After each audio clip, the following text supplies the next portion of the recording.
Lovelies. I'm Ginny O, the author with no last name.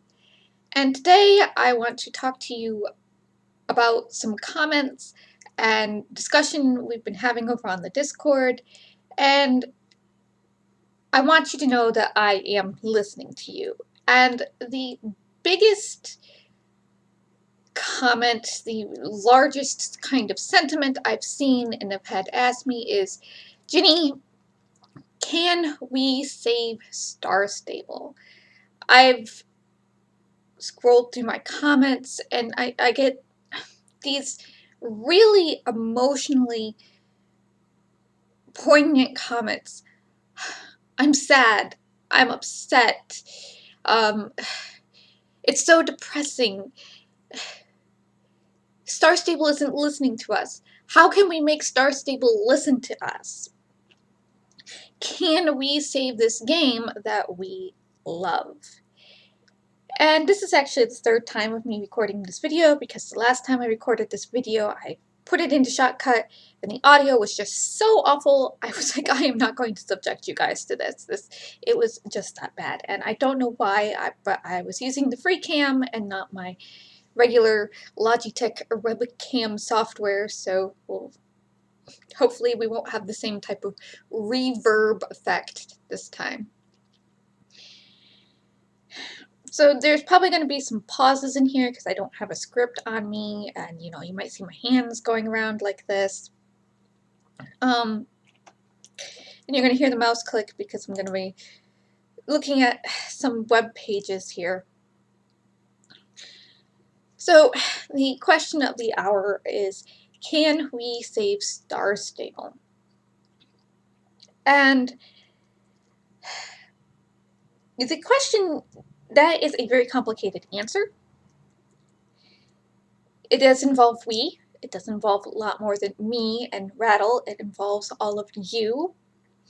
And we have to, before we can even really begin to organize or determine exactly what are we trying to save about Star Stable, why are we trying to save Star Stable, we have to confront head-on exactly what we're facing. There is a reason why I'm not upset that people like MMO Bytes, Young Yay, Jimquisition, Upper Echelon Games, and the people who have much larger followings in the game industry news than I do aren't talking about Star Stable. Because the Star Stable, if Star Stable was in a barrel of apples, Star Stable would look like a pretty good apple. The entire industry, especially in the United States, but it is pretty worldwide at this point, is really corrupt. If you've been following the game news at all lately, we've got problems with, Blizzard being sued by the state of California and being sued by the Securities and Exchange Commission, which is a federal authority that is, so, and if they don't turn over paperwork and stuff like that, they might be, they could be taken for tax fraud. They have, and Blizzard is just the latest in a string of these type of lawsuits and stories coming out about all these really big players in the gaming industry space, especially in the United States of America, that are corrupt in a way that should make any decent person sick. Sexual harassment, sexual assault, employees driven to suicide, death threats, and that's on top of unequal pay for men and women doing the same duties, men getting more opportunities than women, women not even being hired, and it's just It's this awful, awful problem. And, even game studios like Amazon are getting these accusations. And Amazon has only been around for like 5 years. But Amazon has all these developers that came from other studios like Blizzard, like Riot, like Ubisoft. They came to work for Amazon to get these really big pay packages with stock options in Amazon stock.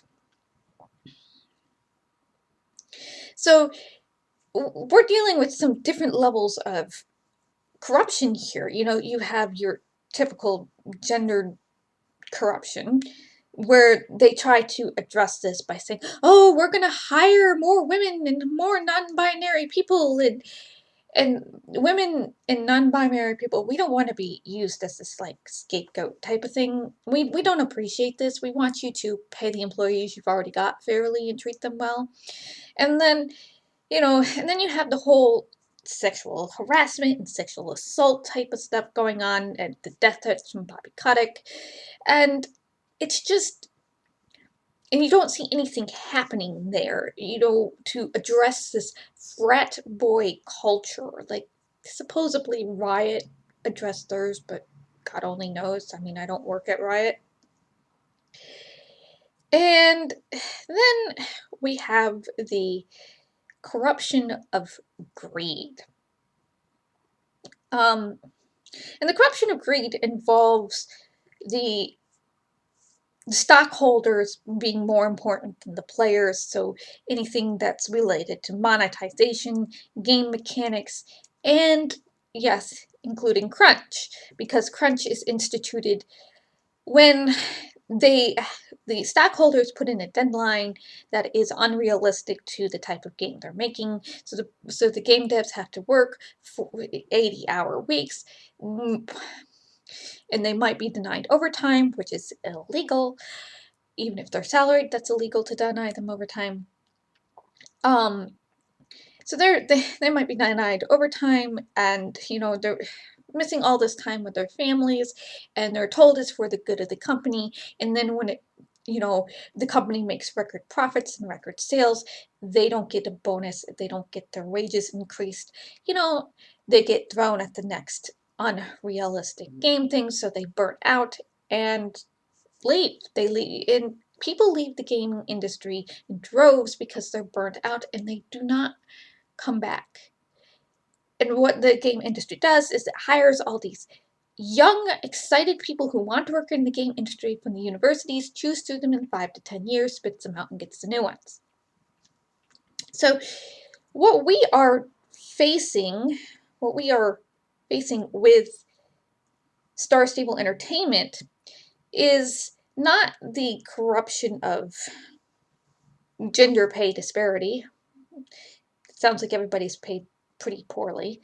But I'd have to actually see their pay rates versus industry pay rates, and nobody's going to give me that information. We're not dealing with, fortunately, sexual harassment or anything like that, which is nice.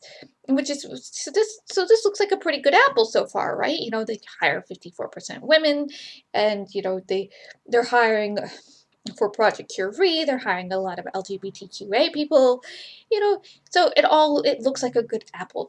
They say they don't have crunch. And then you look at it closer and you start noticing the little spots.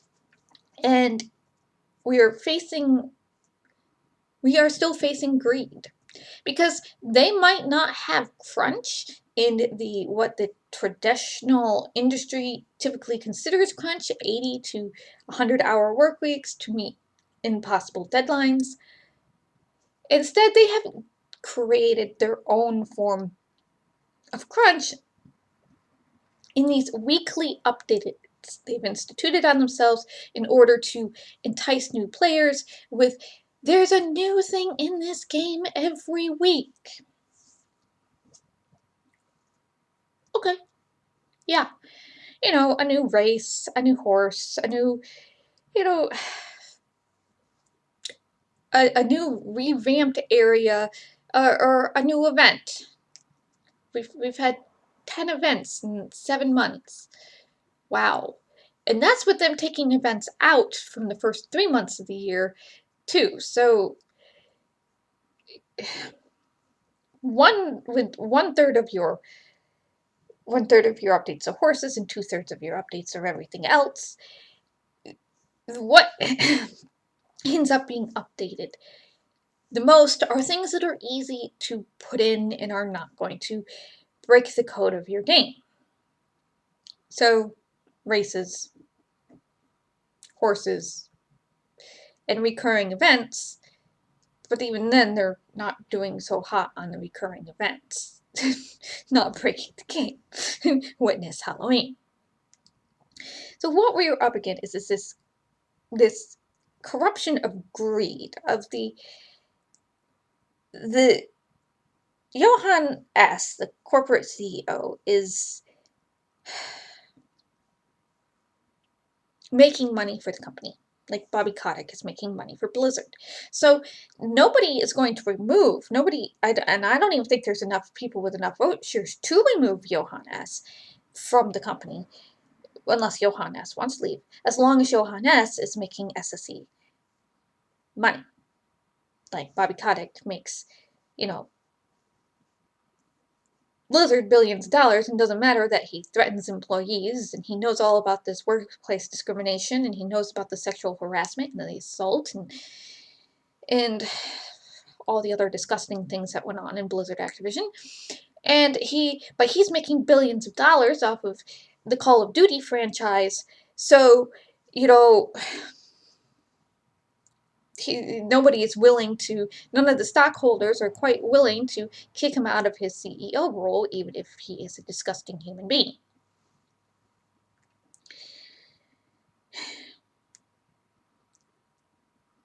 I mean, when your workers have to take government help in order to pay their bills, or live together, 5 to a house, in order to pay their bills, if they can't make a living wage at your company, but you're breaking in billions of dollars a year as a CEO, you're just a disgusting human being. That's all. That's all there is to it. Sorry. I'm not sorry. Come on. So we are facing that as long as Star Stable Entertainment is making money, they're not going to change. And their emphasis, their desire, their priorities are not on story content. And have not been on story content for years. And from the comments and from the Discord, and from what I'm seeing, is that no one trusts what Stacy or Johann says. And Stacy, puts out this email update to the main quest, to Alice at the main quest, about, this really bad faith interpretation of what the community is saying. The community is saying there is no dedicated quest team. We know there's not people sitting around in a room coming up with story quests to implement into the game. That doesn't mean people aren't working on story, because we know people are working on story. We know there are game masters working on story. But Stacy decides to go for the bad faith interpretation like she usually does. This happened earlier. This is a pattern of behavior on Stacy's part. She goes with the bad faith interpretation that says that doesn't mean we don't have people working on quests. We do have people working on quests, but they're also working on races, festivals, and area revamps. Quests are a big part of what they do, just not all of it.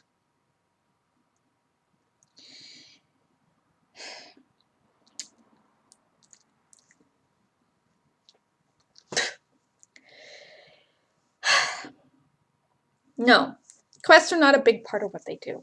Quests are barely a part of what they do.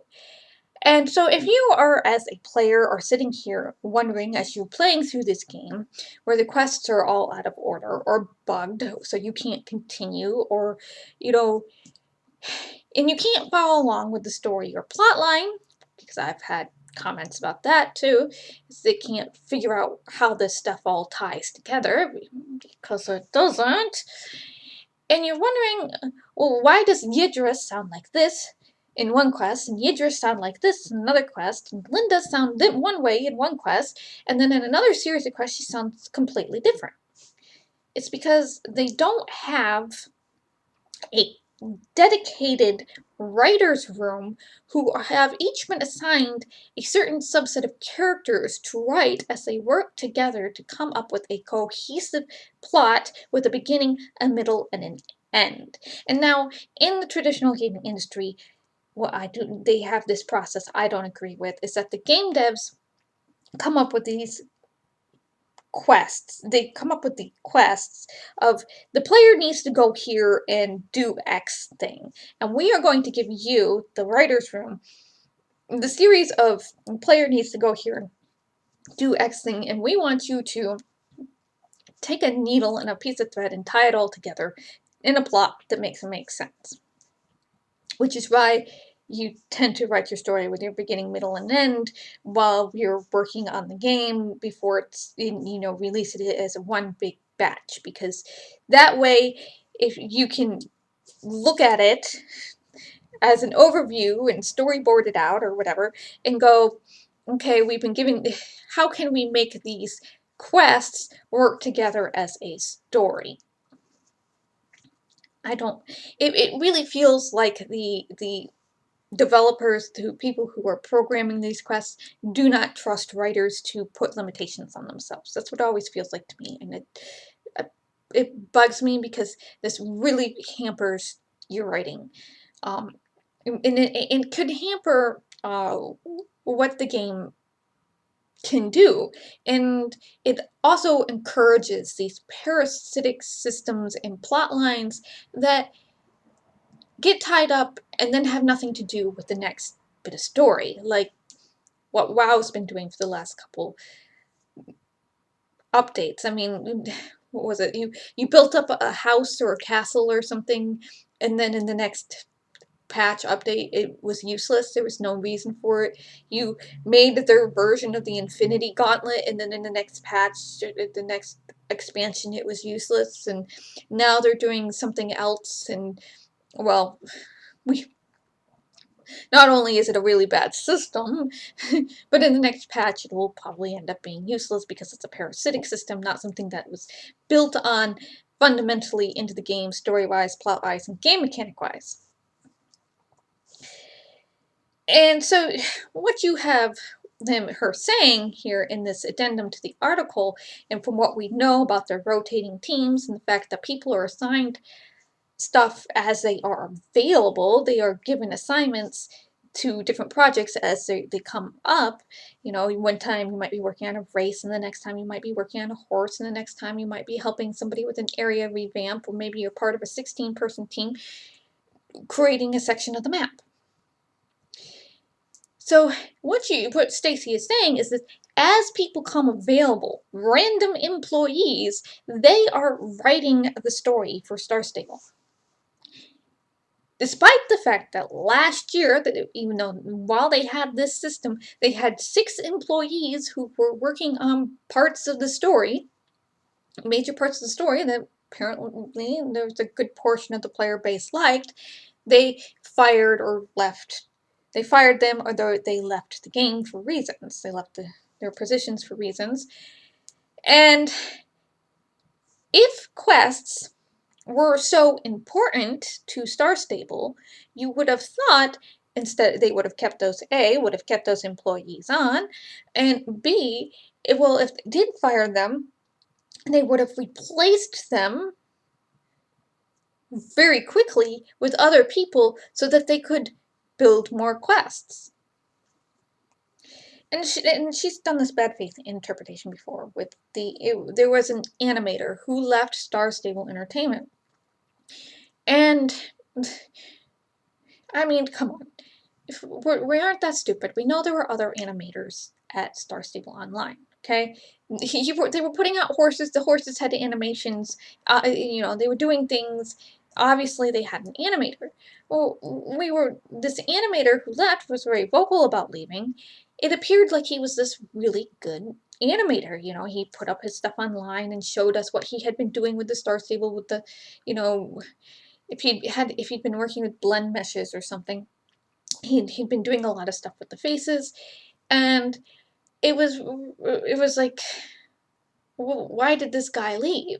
You know, he never gave his reason for leaving, and I don't want to make any assumptions about it. But the player base was very confused as to why this animator in particular, because most of the times you don't even know who the animators are in these games. It's just not something that comes up. But because the horse animations were so important to the player base, they were really paying attention to them. Why did this animator leave? Or why did he leave in such a public of fashion? And, you know, who is doing the animations now? And SSO, instead of just saying, well, these are also our other animators, so and so, so and so, and so and so, and putting them in the credits or up on the website somewhere, SSO went with the interpretation that we thought there were no animators at SSO.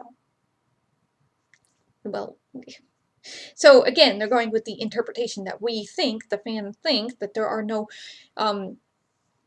there is no, you know, people writing quests at all at SSO. I don't want to call them writers. I really don't.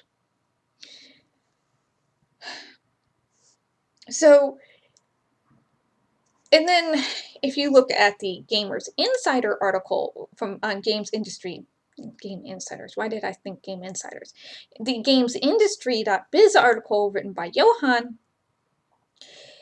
and you go down to the first section, which is listen to all your player segments, and you read through the first section, and the he puts in these perhapses. Perhaps new players will want your new map to be fully integrated into the storyline, while established players will want it to be particularly challenging or visually stunning. He's got those backwards, by the way.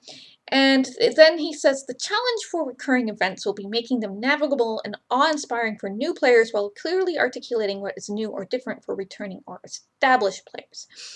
You're going to know, if you read through that section, and you read through the entire article, Johan never mentions, the only time Johan mentions storyline is when he says, new map to be fully integrated into the storyline. He doesn't mention quests or story at all in this article. Because quest and story are not important to Johan. Making money is.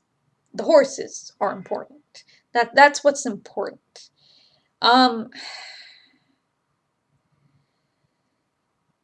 Like, I could go over this entire article and be just, I don't want to go over it in terms of Star Stable. It just drives me crazy. So how can we change? How can we as players effect change when we're working up this corporate mentality of we want to make money? Well, we have to make it clear that what they're doing right now, which is putting out horses and redoing events where they put out more horses, is not going to make them money. And we have to tell them in a clear and specific way what type of actions they can take and what we want to see as a player base, all 1.4 million of us, not the 20 million that are gone. Don't try, we can't go back and recruit the 20 million that are gone and say, please come delete your accounts. That's not going to help. I mean, if we can't deleting accounts is not going to help Star Stable, especially if they're from players who have already left. Like, reducing the player count, if you're reducing the player count rate, you want to reduce the player count rate of the players that are there right now, and you can do that just by having them log off the servers. They don't have to delete, you can do that by having them unsubscribe. They don't have to delete their accounts. Though if you really want to go and take that step of having your account deleted, go ahead. and tell them why? Be my guest. But we had to come up with, basically, we had to come up with a plan. We had to come up with a roadmap for Star Stable. And we shouldn't have to do this. Star Stable should be able to do this themselves, but they don't seem to want to do this. So here we are. If we tell Star Stable, you know, and we can do this in several stages or several steps, and you know, there can be different levels of participation from different players. And you know, I get that. I mean, I get that there are players out there who do not want to offend the other half of the player base. I think we're a little beyond that, but you know, that's my opinion. They don't want to anger the other half of the player base more than say have the other half of the player base go, oh, we're just gonna buy more star coins to spite you. Well, what does, if you're spiting us, what does that teach Star Stable anything? What does that tell Star Stable? That you're spiting the other half of the players because you think it doesn't affect you? You know, so like we've seen there was the idea that, you know, maybe we just don't buy the new horses coming out in 2022. Maybe we spend all our star coins, or if we buy star coins, we buy horses from 2021 and earlier. You know, there's that. So, you know, they see that putting out new horses every month is not going to get players to buy them every month. Then they might reduce their horses, because who knows when that survey was actually taken. I mean, this survey has to, do they, something like this should be like a yearly thing. If you're going to say, oh, we did a survey and the survey says that players want horses every month, then you need to take that temperature of the player base every year to go, oh, okay, no, now this year they don't want horses, this year they want, you know, a significant expansion to the map, or this year they want a significant update to the story. They want us to hire a writer's room, you know, and bang out at least to the middle point of the story, and or you know, they want racing mechanics that, you know, that are more than just beating the clock. Or they want us to take our servers offline and debug the code, and then once we have our code debugged with every single quest, and you know, all the glitching, putting up safeguards against all the glitching that we do, then we can up our servers again and the game will run that much better. So you gotta, you know, take the temperature of your fan base on a regular basis. So let's say we organize, because organization is going to be a very important part of this, and we set out this list of this roadmap for SSO, and we have to, what do you want to see on it? Do you want to see how many horses do you want to see a year? How many horses do you want to see a year? How many, you know, what would make you, the player, trust Star Stable again? What do you want to see on the 22 roadmap that would make you trust Star Stable enough that you would start giving them money again? And the integral part of this is because we are facing corruption, we are facing the corruption of greed, we have to scale back or even stop buying star coins or paying for subscriptions, or, you know, going with the most efficient payment possible if you want to buy the game. So if you want to play the game and you know there's only 4 months worth of content, then buy get a 3 or 4 month subscription, play it to the end, and then drop it down to free and tell the Star Stable, I'm not going to buy any more subscription fees or anything until you, Star Stable, puts in more content for me to play, and it has to be like a month's worth to make it worth my money, worth my while to do this. You know, you have to make it worth my, if you want my money, you have to make it worthwhile for me to give it to you.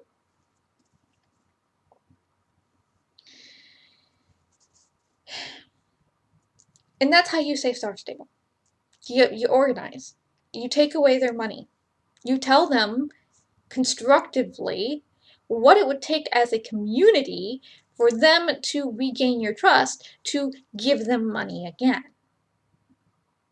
And you don't have to go to the extremes that I've laid out in the Is Star Stable a Scam video. That's not necessary. But you have to, and I've had people on my comments go, well, who do you think we should contact? And I said, you have to use your best judgment. Like Rattle and I, we can be voices. We can sit here and we can talk to you guys, and we can put all this, we can collate all this information, and we can be the voices, you know, against Star Stable, which makes us unpopular. I don't care if I'm unpopular. Strangers on the internet don't like me. We can be your voices, and we can organize, and we can correlate information, and we can make little pretty graphics and stuff like that. Because Rattle's actually really good at making graphics. I mean, double thumbs up on her. I've not been paying quite as much attention to it as I have been in the past, but, you know, that's just something I've been trying to work on other things. But if we can be like, we can talk, we can do podcasts, we can make little videos of updates on how organization is going and stuff like that. But if you guys want to organize and make little cells, little organization cells, you know, if you run a Star Stable community that's not part of the embassy community, say, and you guys want to organize and you want to put together, you know, let's say you're the SSO dressage community and you want to put together, well, in order for us to come back, this is what the dressage community needs to see from Star Stable. What type of, you know, game mechanics? Maybe you want more riding arenas, maybe you want, you know, maybe you want them to open up a castle marching ghost with some actual people in it. Why is it supposed to be empty? Put a count in your castle. Come on. One very fun count. And two, a countess.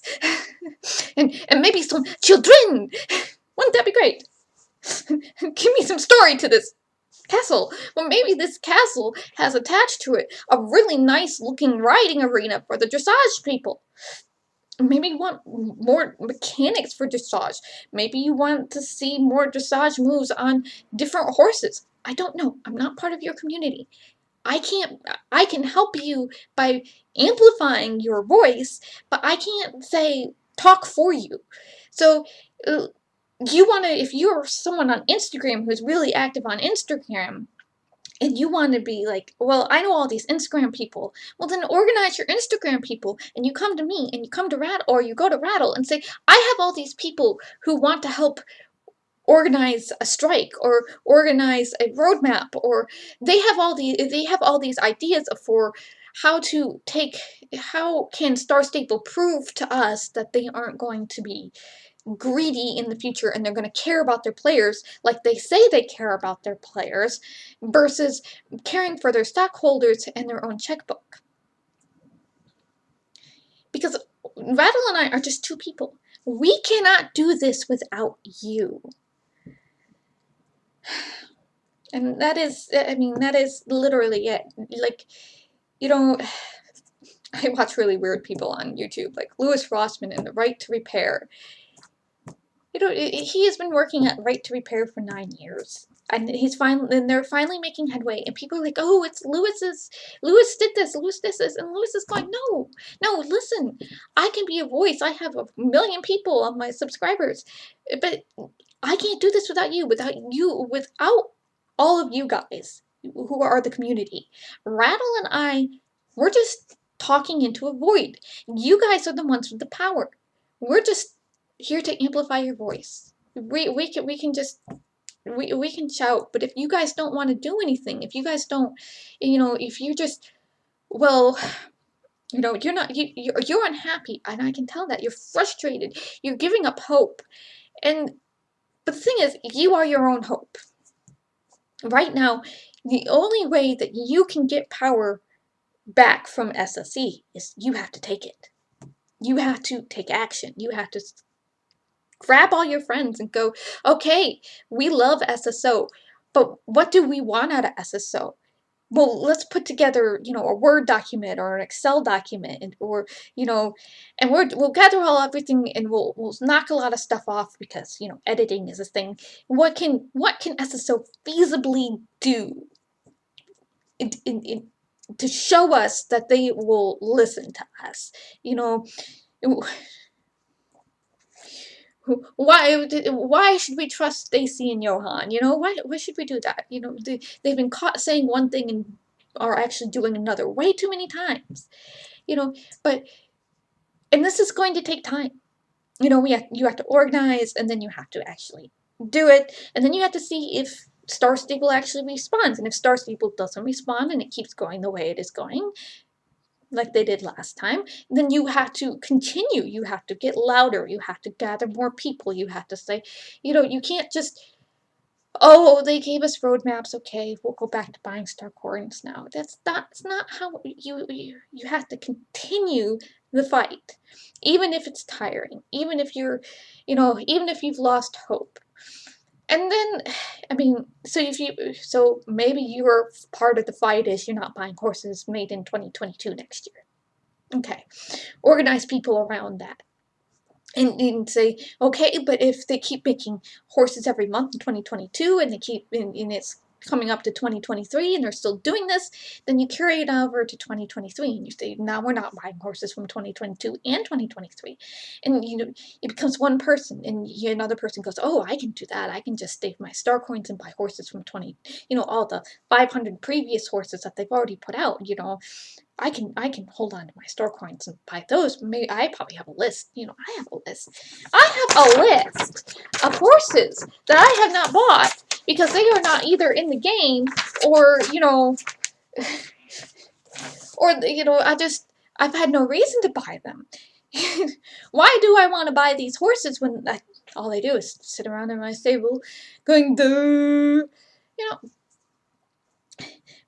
So you get another person and 3 people, and suddenly you're 5 people, and those 5 people have each of them bring in one friend, and suddenly 5 times, you're 10 people, and you're 10 people, and it's like those little COVID spreading charts.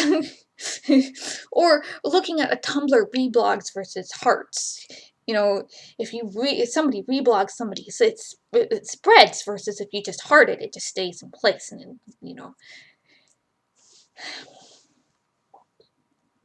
we can't do this without you. So if you really want to save Star Stable, and you want to focus all your attention on saving Star Stable, you don't want to, maybe you're too young. Maybe you're 16 years old and you're still in high school, and you haven't decided on where you're going to college yet, and you don't know anything about making a game or coding a game or anything, and well, that's fine. You're a student. Be a student. And even if you wanted to go into the games, you're a student. Be a student, okay? But it's easier for you to just focus on, what can I do to tell Star Stable that I am unhappy with the direction your game is going. Okay? If that's all you have to focus on, and if you're an older player and you're like, well, I have a job, and I don't, maybe you do know how to code, maybe you don't know how to code, maybe you know how to make assets or whatever, but you have a job already, and you're just, it's something as simple as, I'll save my money and not spend it on star coins for X amount of months. Or maybe you want to take that money and that you would have spent on star coins, and you want to give it to another game project. Like maybe you want to give it to the Ranch of Rivershine from Eloise. Maybe you want to give it to the girl doing that horse game EXE. Or maybe you want to, donate it or whatever to Equestrian the game, because you want, or buy Adventure Club horses. or something like that. You take that money you were going to give to Star Stable and you give it to another game dev team or another studio that is making a game that you agree with. You vote with your wallet.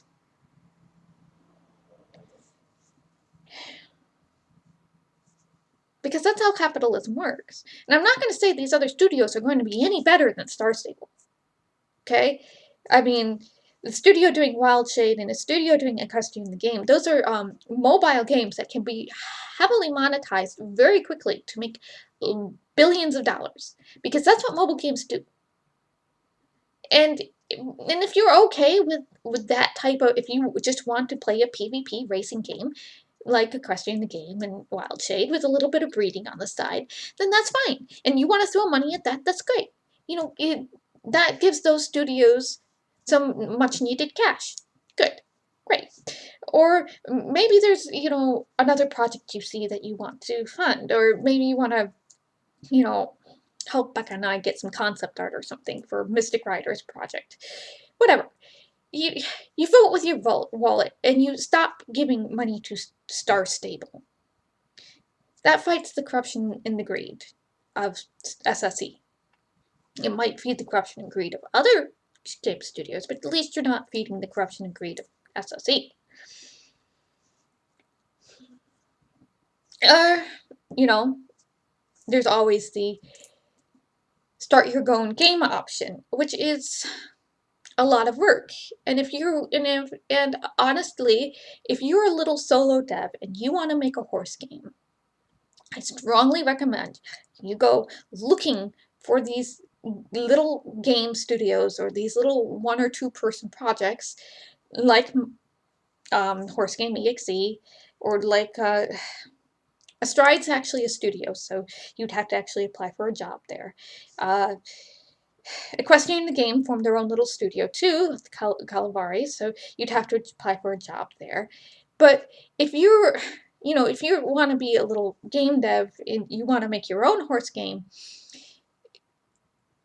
it is a lot better and a lot more helpful for the horse gaming genre, so to speak, is if you try to go find a little project and say, "Hi, can I do X, Y, and Z.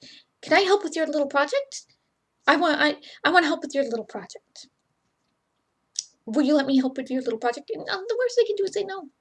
Okay, and for Mystic Riders, I mean, right now the Becca and I, the only kind of cutoff for putting down for help is we want you to be 18 years old or older.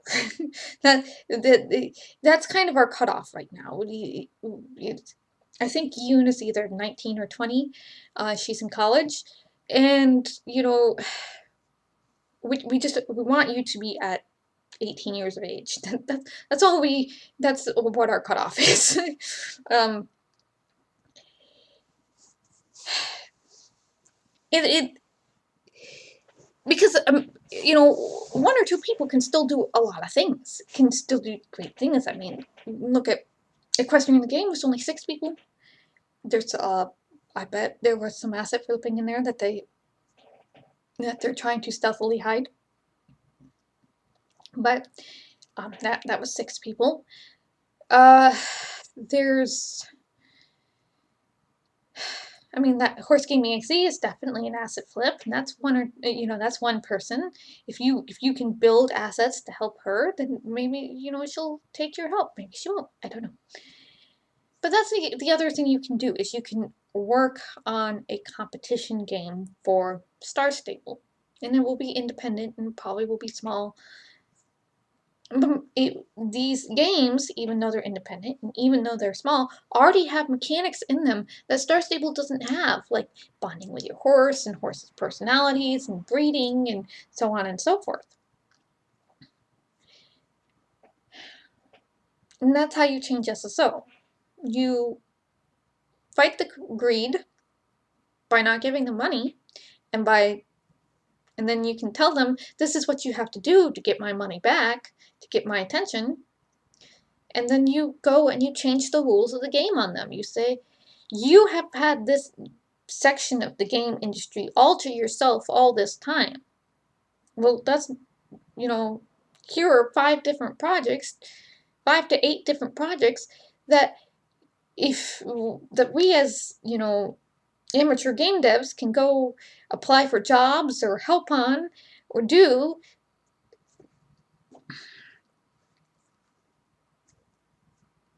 and change the game on you. You will no longer be alone as a game that revolves around horses. If Red Dead Redemption 2 didn't do it, it's just... Well, that's marketing. That's marketing. I mean, already Red Dead Redemption 2 is really a boy marketed game versus Star Stable, which is heavily female marketed. And yes, there are a lot of girls who play Red Dead Redemption 2 because they just want Barbie Horse Adventures back, okay? Even game devs have come out and said, Red Dead Redemption 2 just reminds me of Barbie Horse Adventures, but with guns. Can I have my Barbie Horse Adventures back? Where are my discs? I want to go play that again.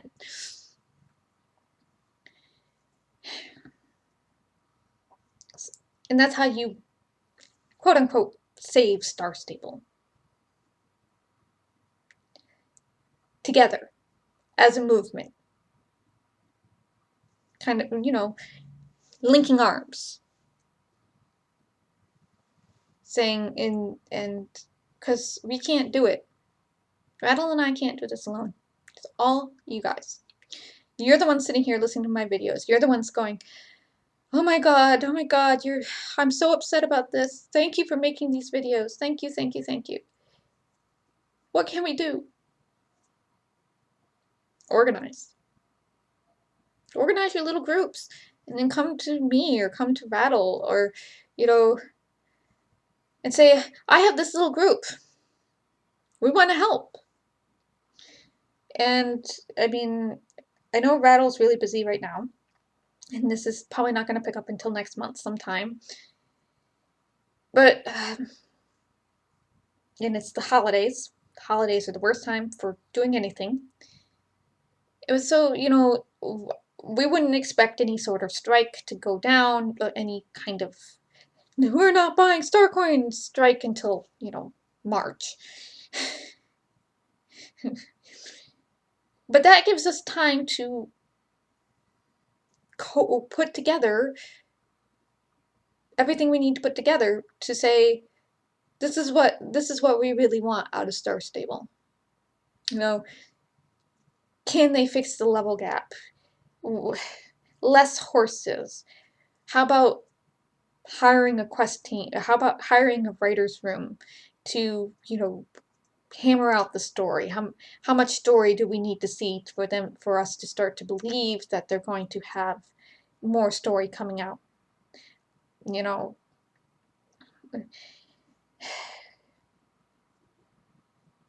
Addressing different gameplay mechanics, address the UI, whatever. I don't know what you guys want. So you have to, in the comments below, tell me. Send me an email at Ginny_0@Yahoo. Or if you have any information, you want to share with me about the devs who left or anything, that's where to send it. Or you can hit me up on the Discord, in the Star Stable chat, or send me a DM. If you have pictures, you better send me a DM. And, I know everybody's really frustrated right now because everybody feels like all the emotions are just kind of sitting there and simmering because we don't know what we're doing. And it's sitting there. And I get it. But unless you tell us what you want, and unless you're willing to work together, we can't do anything. We can't. That is the only way we can save Star Stable. If you think it's worth saving.